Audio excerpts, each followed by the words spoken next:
Hello and welcome to this short video on image assisted surveying. My name is Alistair Green and I'm the Program Manager of the SmartWorks Viva field surveying software.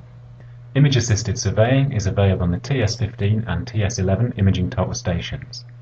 These total stations include an integrated 5 megapixel wide angle camera. Image assisted surveying is being able to use a camera live view and see what the total station sees. On the screen of the TS, images can be seen at 20 Hz, a true live view stream. When working robotically, you can see remotely what the total station sees, with images being passed from the CS to the TS over the radio link. So now we know that we can see what the total station sees, but how can this help us to reduce survey times? Well, let's first consider a manual or non-motorized total station. How would a manual total station normally be aimed at a target? The total station will be aimed towards the target either by simply pointing the total station in the approximate direction of the target or using the gun sights, and then by looking through the telescope for a more precise aiming. Let's try again, this time using image assisted surveying. What we can now do is use the live stream view to do the coarse aiming. It is much easier, faster and more accurate to coarse aim using the live stream than the gun sights. Then, when you come to look through the telescope to precisely aim, the target will more than likely be in the telescope field of view. Let's take a look at the screen of the total station. Here you can see the excellent quality of the video. This is because the TS instruments use a full VGA screen, the first total station in the world to use such a screen. When we think about how motorized total stations are aimed at targets, the procedure is similar. Aim the total station in the approximate direction of the target, or use the gun sights. Then look through the telescope for more precise aiming. We can then use the automatic target recognition functionality, or ATR, of the instrument to turn and lock onto the target, and finally measure the distance and store the point. With image assisted surveying on a motorized total station, you again save time. This time not only by using the camera live view, but also by using the new tap and turn functionality. Simply tap on the target within the live view image and the total station will turn to that location. Then press measure, the ATR locks onto the target and the point is measured and stored. Let's take a look to see what Richard sees on the screen of the TS. He has finished the coarse aiming using the live view and the target can be seen. He now taps onto the target and the total station turns to that location. He then presses measure to lock onto the target, to measure and store the point. Did you see the crosshairs change shape when the measurement was made? We will discuss that in a few minutes. So far we have been measuring to a prism. Let's now think about reflectorless survey. Maybe we need to measure points which cannot physically be reached with the prism pole. In this case we want to measure to the corner of the window in the building. We can use tap and turn to move the total station close to the point we want to measure.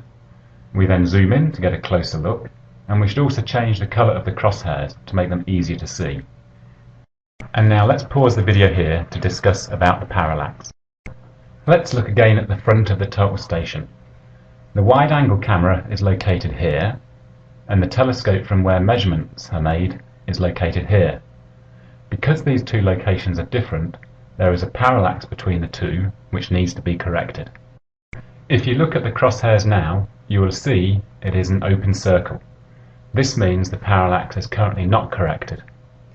If we measure a distance, then the instrument can correct for the parallax. The crosshair changes to a cross to indicate this. We can now accurately tap and turn to the desired target and then measure and store the point. We can also make use of the wide angle camera when working robotically. Note in this video clip we are looking at the screen of the CS field controller. The images from the total station wide angle camera are being passed to the controller over the radio link. Richard and we can now see that the total station is locked onto the prism on the top of the pole. Imagine Richard now needs to measure a point he cannot reach with the prism pole. Instead of having to return to the total station to make the reflectorless measurement, he can do this from the field controller. Let's see how he does this. He first goes to the Leica TPS favourites to be able to measure to any surface. He can then use tap and turn to steer the total station to the point to be measured, zooming in and out as necessary. Notice that even though the images are being passed from the total station to the controller over the radio link, the pictures are still of perfect quality. The crosshairs are being shown as a circle, which means we need to correct for the parallax. He measures a distance and the crosshairs change to a cross. Zoom in one more time and he can then accurately aim at the point to be measured. He can then finally measure and store the point. Imagine, even if the total station was only 30 meters away, this was much quicker than walking back to the total station to make the measurement from behind the instrument. Okay, let's look at one more use case. Steep-sighted measurements. Not easy, especially when you've forgotten the correct angle accessory. Here Richard is trying to measure reflectorless to the top corner of the building, and of course he has forgotten the accessory. For him to now make the measurement would normally mean he has to change the location of the total station. Very time consuming. Now he can use image assisted surveying, tap and turn to coarse aim, and then correct the parallax to complete the fine aiming. He can then measure and store the point. Okay, this is the end of our little video on image assisted surveying. I hope you found it both useful and interesting. Thanks for listening.